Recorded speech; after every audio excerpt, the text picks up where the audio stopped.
I take this very serious.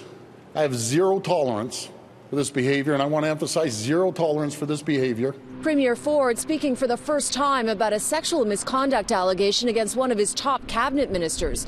Ford was here at a military museum in Trenton announcing help for military families, but instead spent most of his time talking about MPP Jim Wilson's sudden departure.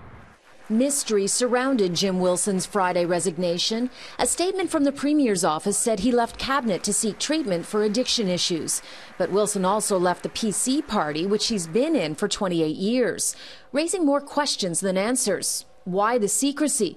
The Premier denied there was a cover-up. When we sat down with the person that gave the allegations, they repeatedly asked us not to make this a media story.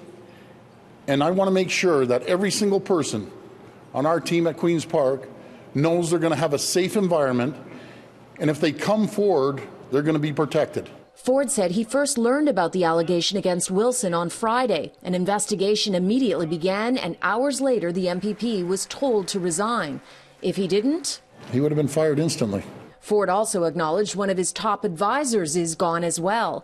Andrew Kimber, seen here on Twitter in the Premier's office at a meeting with the Prime Minister, resigned Friday after being accused of sending inappropriate texts.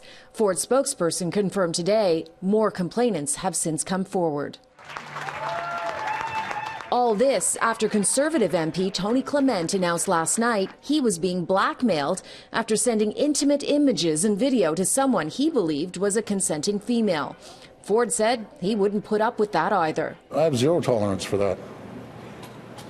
Very simply. So what is your message, though, and where exactly is the line on bad behavior? What are you telling your own MPPs on what they can and cannot do? I think you have to be respectful of each other. No matter if it's a male, a female, you have to be respectful.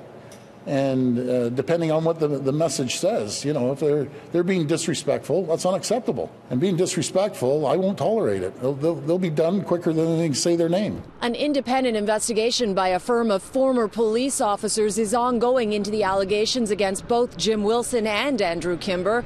At this point, Ford won't say if he will release details of their findings.